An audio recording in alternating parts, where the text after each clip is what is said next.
Do you write Part 1 of 670 words in a separate document, and it should be interesting and write it in third-person style, and it should be in simple and basic English. Use simple and basic English, and without hating. 5 years passed since Earth joined the Galactic Council.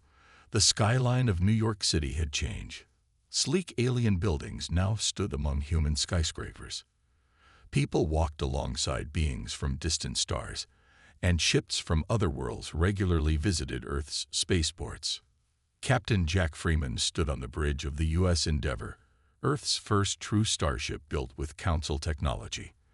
The vast emptiness of space stretched before him through the ship's viewing port. Stars sparkled like diamonds on black velvet.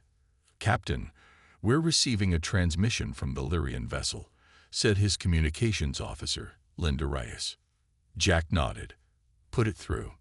The silver face of Commander Tallis appeared on screen. "Captain Freeman, your ship is drifting from the formation pattern. Please correct your position immediately." Jack frowned. This was the third time today the Lyrians had criticized his piloting. "We're exactly where we need to be, Commander. The pattern allows for a 5% variance." "Humans always push the limits," Tallis replied with a hint of annoyance. "Very well. Maintain your position, but do try to be more precise in the future." The communication ended, and Jack sighed.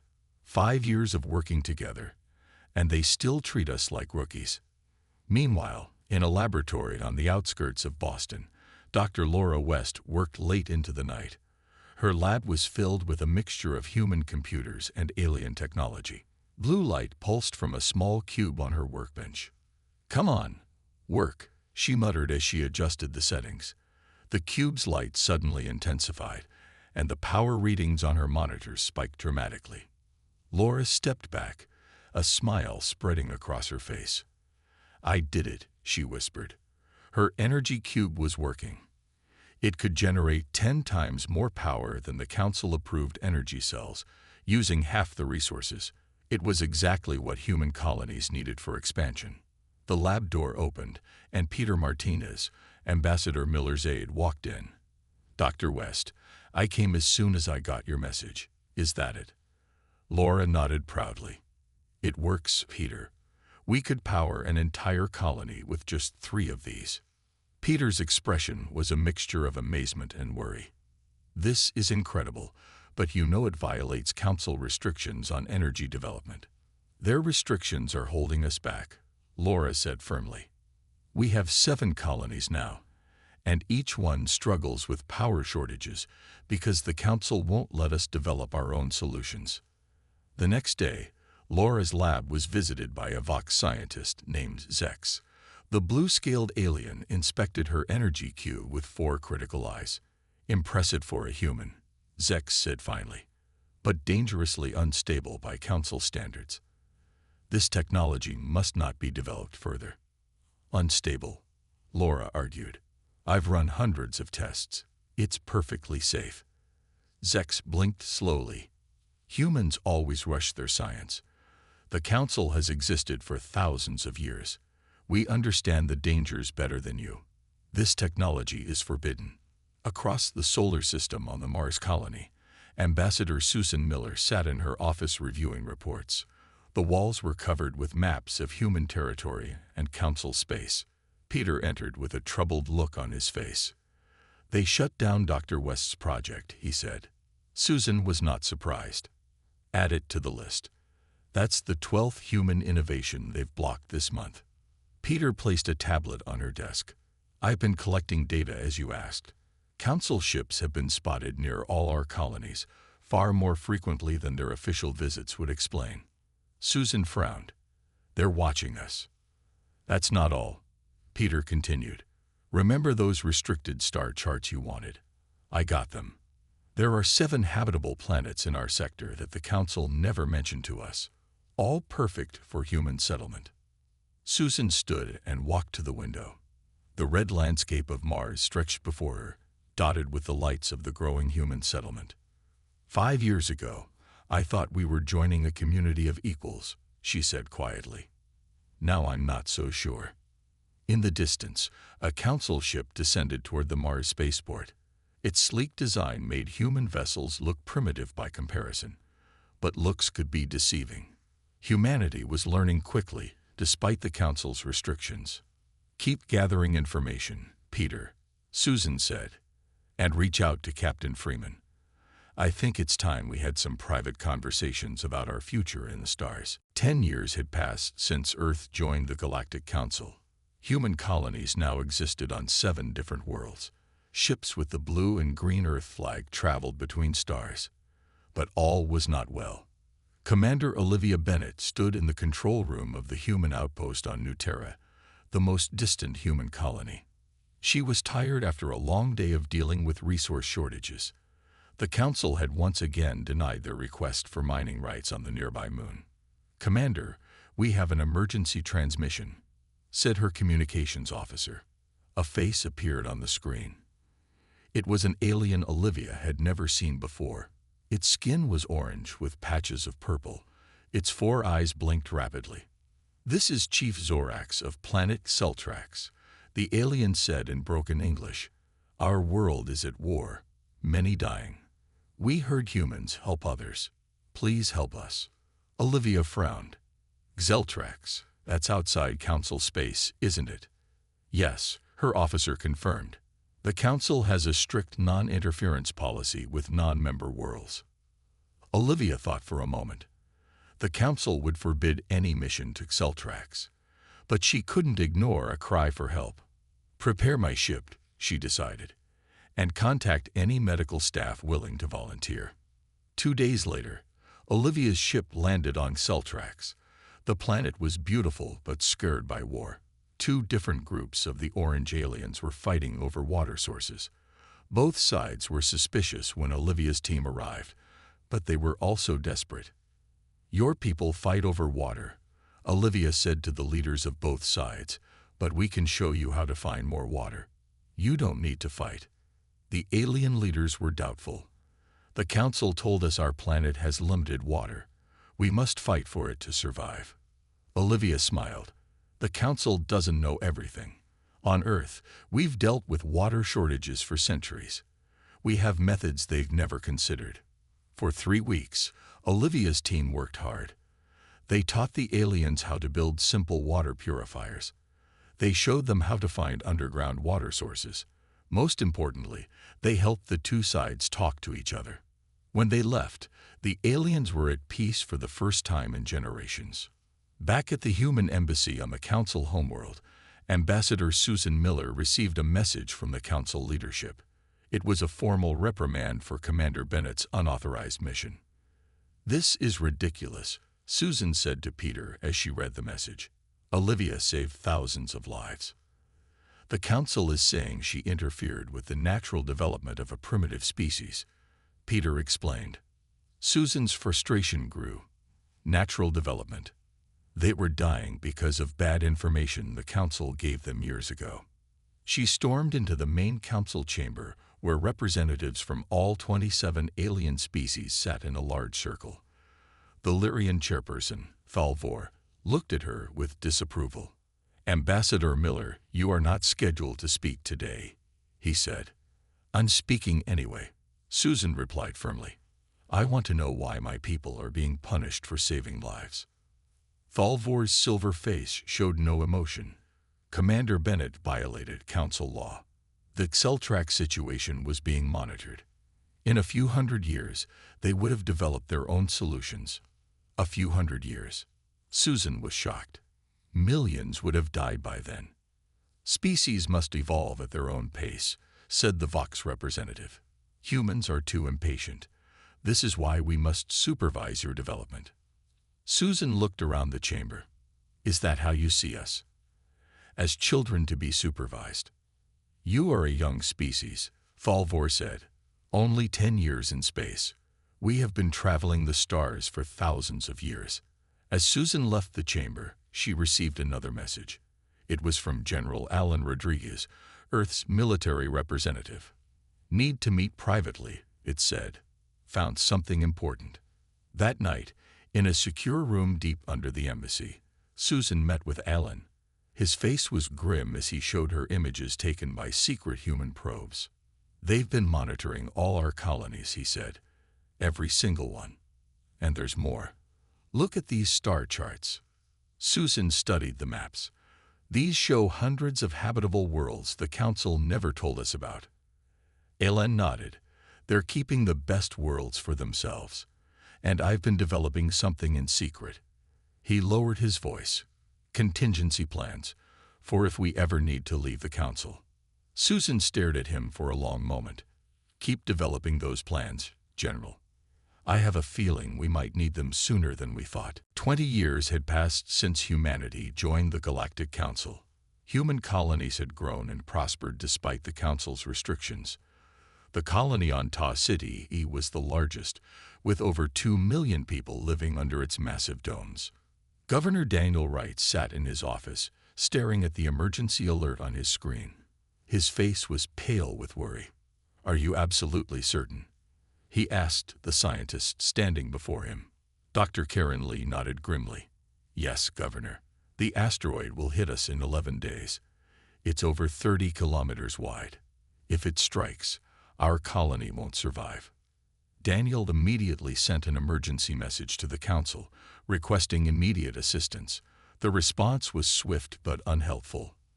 "We will convene an emergency session to discuss this matter," the Lyrian representative replied. "Please stand by for our decision." 3 days passed. Then 4. The asteroid grew larger in the colony's telescopes. Daniel sent daily messages to the Council, each more urgent than the last. The Council only responded with promises to expedite their deliberations. On the 6th day, Daniel received a call from Commander Olivia Bennett, now Admiral of Earth's Defense Fleet. "The Council is still debating," Daniel told her, his voice tight with frustration.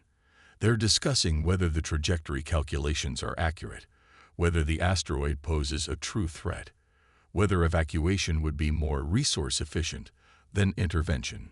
Olivia's expression hardened. "We don't have time for their debates. I'm gathering every ship I can. We'll be there in 3 days."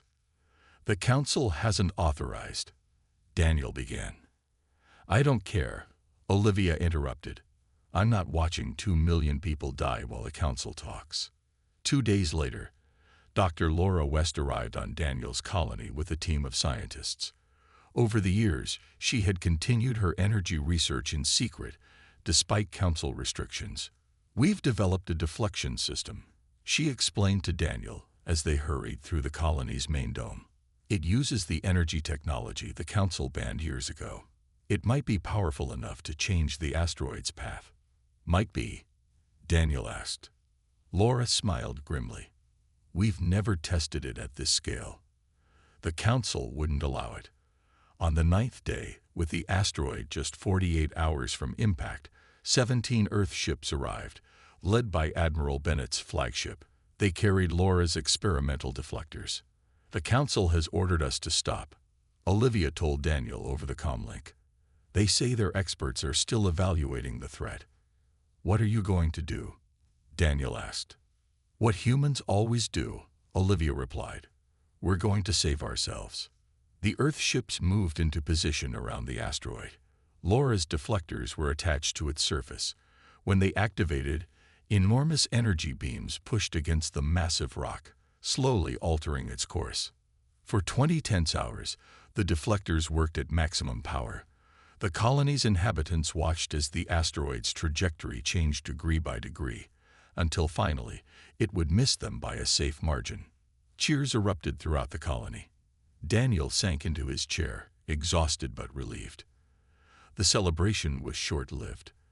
The next day, a full Council delegation arrived, led by Thalvor himself. "Your people have committed serious violations," the Lyrian said coldly. "Use of forbidden technology, unauthorized military deployment, interference with a celestial body without Council approval." "That celestial body would have killed everyone here," Daniel argued. "Perhaps," Thalvor replied. "Or perhaps not. Our calculations were still ongoing. Admiral Bennett and Dr. West must surrender themselves for trial. demanded the Krell representative. The illegal technology must be confiscated. Daniel couldn't believe what he was hearing. They saved 2 million lives. That is irrelevant, said the Vox representative. Council law is absolute. Later that day, Daniel spoke with Ambassador Susan Miller via secure channel. Though 20 years older now, her eyes still burned with the same determination. They want to arrest the people who saved us, Daniel told her. They care more about their rules than our lives. Susan nodded slowly. This isn't the first time, Daniel, and it won't be the last. She paused, making a decision that had been years in the making. It's time. We can't continue like this. Continue like what? Daniel asked. Pretending we're equals in the council when we're treated like children. Susan replied. I've spoken with Earth's leadership. We're going to do something no species has ever done before. What's that? Daniel asked. Susan's face was resolute. We're going to walk away. For 2 weeks, humans across all colonies worked in secret. Ships moved quietly between worlds. Data was deleted from council networks. Supplies were gathered. Everything happened under a cover of normal activity. Susan Miller, now in her 70s but still sharp as ever, traveled to the council's central world for what would be her final address.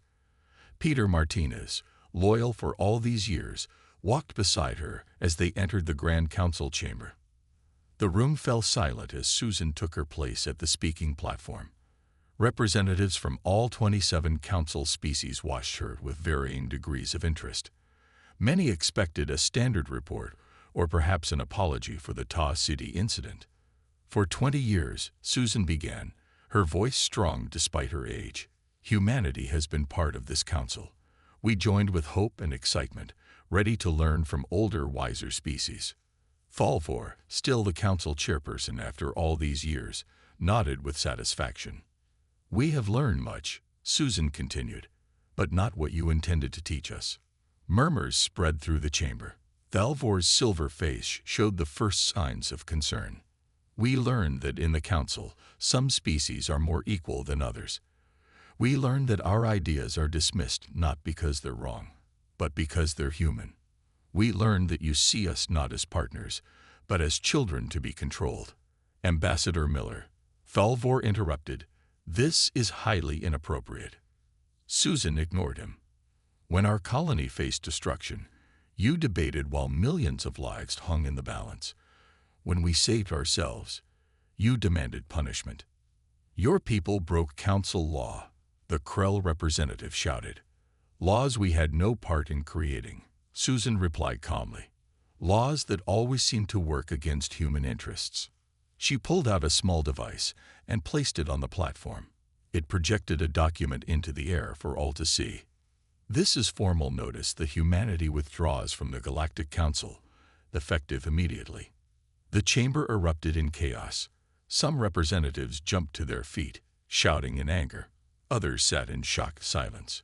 The Vox delegation huddled together, whispering urgently. This is not possible, Falvor declared, his voice rising above the noise. No species has ever withdrawn from the council. Then we will be the first, Susan said simply. The Krell commander, a massive figure covered in armor plates, stepped forward. If you leave the council, you lose council protection. There are dangers in space you cannot imagine. You will not survive. Susan smiled. We survived for thousands of years on a planet with predators, diseases, and natural disasters. We will survive among the stars too. Your colonies depend on council trade, the Vox representative argued. Your economies will collapse. We've been preparing for this day for years, Susan replied. We'll manage. Falvor approached Susan, lowering his voice. Reconsider, please. This is a rash decision. Perhaps we can make some accommodations for human peculiarities. Susan looked at him with pity. For 20 years, we asked for equal treatment. You called us impatient. Now that we're leaving, suddenly you can make accommodations. It's too late. As Susan turned to leave, the Krell commander blocked her path. Your ships still use council technology. Your colonies are built with Council materials. You cannot simply walk away with what belongs to the Council." Susan's eyes flashed with anger. "We built those ships with our hands. We constructed those colonies with our sweat. We paid for every piece of technology with our labor and resources. They belong to humanity." She stepped around him and walked toward the exit. At the doorway, she turned one last time. "We came in peace. We leave in peace. But remember this, we will defend what is ours." As Susan and Peter walked back to their ship, Council security forces watched them nervously, but made no move to stop them. "It's done," Susan said quietly. Peter checked his comm device. "All human ships have begun withdrawal from Council space. Admiral Bennett's fleet is escorting our transports. Dr. West has activated the defense grid around Earth and all colonies. Across human space, a message went out to every citizen.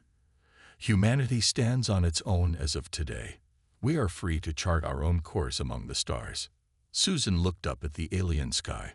"Now we see what happens when humans walk away." 1 month after humanity's withdrawal, the Council chamber was in disarray. Representatives shouted over each other. Some pounded their fists on tables. Others huddled in small groups, whispering urgently. Thalvor struggled to maintain order. "Please, everyone, we must approach this situation rationally." The Krell commander growled in frustration. "While we talk, the humans grow stronger. They have settled on 2 new worlds already, worlds the Council had reserved for future development. Our trade networks are in chaos," complained a reptilian merchant species. "Human goods have disappeared from our markets. Prices are rising. Customers are angry." A small furry representative added, "3 of my ship crews have defected to human space. They say humans pay better and have fewer restrictions." Thalvor sighed.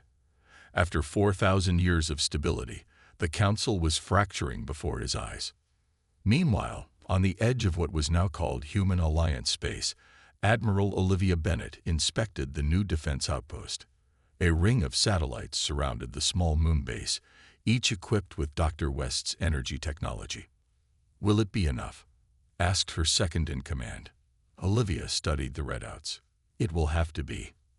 Our scouts report the Krell are pushing for military action against us." The young officer looked worried. "Can we really stand against the Council?" Olivia smiled. "They've always underestimated us. That's their biggest mistake." Back on Earth, Dr. Laura West led a team of scientists from 7 human colonies. Without Council restrictions, they worked openly now. "The energy output is stable at 200% above Council standards," reported one scientist. Laura nodded with satisfaction. "Good. Now let's push it further." Another scientist looked concerned. "The Council always said exceeding their energy standards was dangerous." "The Council said a lot of things," Laura replied, "but they don't make the rules for us anymore." On Alpha Centauri, the largest human colony, Governor Daniel Wright met with representatives from 3 non-Council species. They were small powers that had never qualified for Council membership. "The Human Alliance welcomes trade with all peaceful species," Daniel told them. "No special permissions needed. No excessive regulations." The alien representatives looked at each other nervously. One spoke up. "The Council has forbidden contact with humans." Daniel shrugged. "Yet here you are. The question is simple. Do you want to trade with us or not?" By the end of the day, all 3 had signed trade agreements. In the Council archives, a junior Vox researcher made a disturbing discovery. She rushed to present her findings to the Council leadership. "I've analyzed 20 technologies that humans have developed since leaving," she explained, her 4 arms gesturing at the data. 17 of them should have been impossible according to our scientific models." "Impossible?" Thalvor frowned. "Explain." "Our models are based on 4,000 years of data from all Council species," she said. "But humans approach problems differently. They make connections we don't see." The Krell commander snorted in disgust. "They're reckless. They'll destroy themselves eventually." The researcher continued. "There's more. 3 minor species have filed formal withdrawal notices, citing the human example. This news sent the Council into another round of arguments. The Krell demanded immediate military action to contain the human threat. The Lyrians counseled patience and diplomacy. The Vox suggested economic sanctions. As the Council argued, Admiral Bennett received an urgent message. Sensors had detected a Krell battle fleet moving toward the human colony on Procyon. "They're testing us," Olivia told her officers. "The Krell think we'll back down." She opened a channel to all ships in her command. "This is Admiral Bennett. The Krell are moving against Procyon. This is not a drill. Defensive positions, everyone." Her fleet moved into formation, outnumbered 3-1 by the approaching Krell vessels. "Should we request Council intervention?" asked a young officer. Olivia shook her head. "We're on our own now. That's how we wanted it." As the Krell fleet approached, they transmitted a message: "Return to Council authority and surrender your illegal technology. This is your only warning." Olivia's reply was brief: "We are not part of the Council anymore. This colony is under human alliance protection. Any hostile action will be met with force." The Krell ships continued forward, weapons charging. "They don't believe we'll fight," Olivia said quietly. "They're about to learn otherwise." 3 years had passed since humanity left the Council. The Krell attack on Procyon was now known throughout the galaxy as the Humbling. Admiral Olivia Bennett stood on the observation deck of her flagship, remembering that day. The Krell fleet had approached with overwhelming force, expecting an easy victory against the primitive humans. They hadn't expected the new shield technology that absorbed their energy weapons. They hadn't expected the human ships to move in patterns their combat computers couldn't predict. And they certainly hadn't expected their own weapons to suddenly shut down, disabled by a computer virus created by human programmers. Not a single shot was fired. The Krell fleet retreated in embarrassment. "Admiral, the representatives have arrived," said her aide, breaking her from her memories. Olivia nodded. "I'll be right there." In the conference room, delegates from 7 non-council species waited. Once ignored by the powerful Council, these species had found a new ally in humanity. "The Human Alliance welcomes you," Olivia said as she entered. "We're honored by your trust." An amphibious being with green-blue skin spoke first. "The Krell have threatened our worlds as well. They demand we stop trading with humans." Olivia wasn't surprised. "And what do you want to do?" "We want to join the Human Alliance," the amphibian said. "Together, we stand a better chance." On the Council homeworld, the once Grand Council chamber looked different now. Many seats remained empty. Of the original 27 species, only 22 still attended regularly. The Council itself had split into 3 competing factions. Thalvor, looking older and tired, addressed the diminished assembly. The Hardliners, led by the Krell, insist we must force humanity back under Council authority. The Krell commander growled in agreement. "Humans are dangerous. Their technology is advancing too quickly. Their alliance with minor species threatens Council supremacy." Thalvor continued. "The pragmatists, which include my own people, believe we must accept humanity as an independent power and seek peaceful coexistence." Several representatives nodded. After the Krell's humiliating defeat, many had reconsidered their view of humans. And finally, Thalvor said, "The reformists believe we should learn from humanity and change our own ways." This faction, mostly younger Council species, had grown significantly in recent years. A Vox scientist stepped forward. "Our latest analysis is troubling. Human technology has advanced more in 3 years of independence than in 20 years under Council guidance. Their energy efficiency exceeds our standards by 300%. Their medical technology has cured diseases we thought incurable. And their military," the Krell commander demanded. The Vox looked uncomfortable. "Our estimates suggest they could now defend against any single Council species, possibly even against a coalition. The chamber erupted in arguments once again.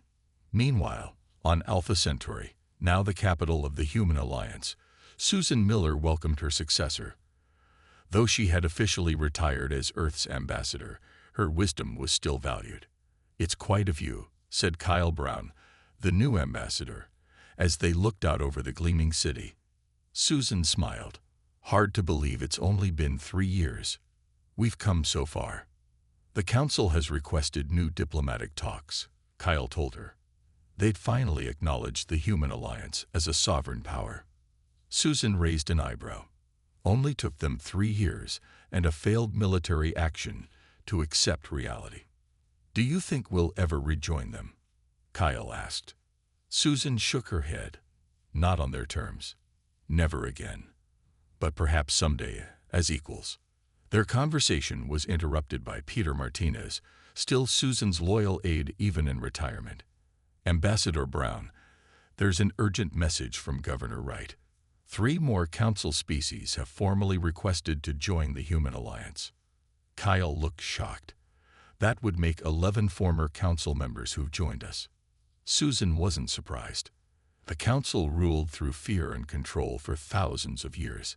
"We showed the galaxy there's another way." As they walked back inside, Susan glanced at the stars visible through the dome. Somewhere out there, the council was struggling to hold onto its power, while humanity continued to forge its own path. The old order was crumbling, all because humans had the courage to walk away. "You know what the most powerful act of defiance is?" Susan asked Kyle. "What's that?" "Success," she said simply. "Our success proves everything they told us was wrong." 10 years had passed since humanity walked away from the Galactic Council. The Grand Meeting Hall on Nexus Prime was filled with representatives from 35 different species. This was no longer the council chamber, but the assembly room of the new interstellar Concordat.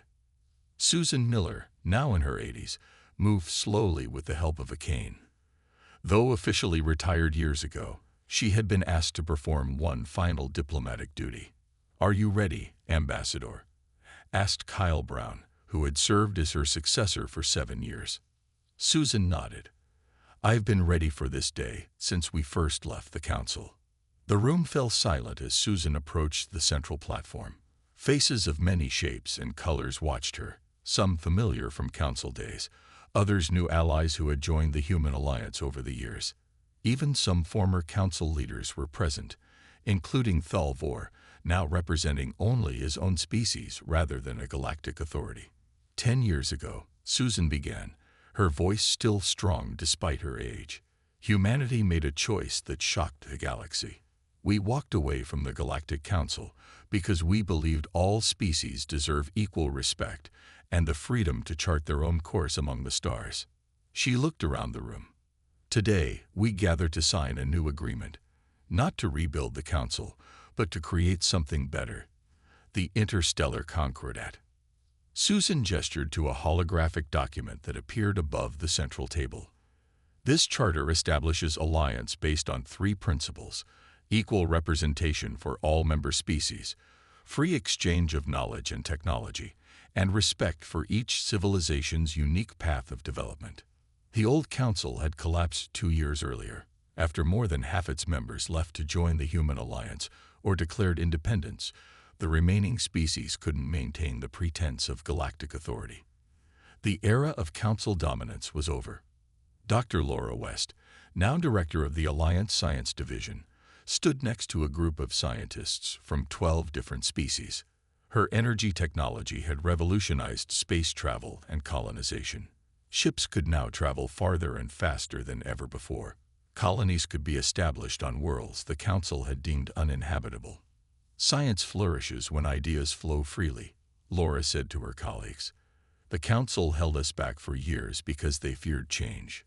Admiral Olivia Bennett, her hair now gray, but her posture still military straight, commanded a joint defense force that included ships from 20 species.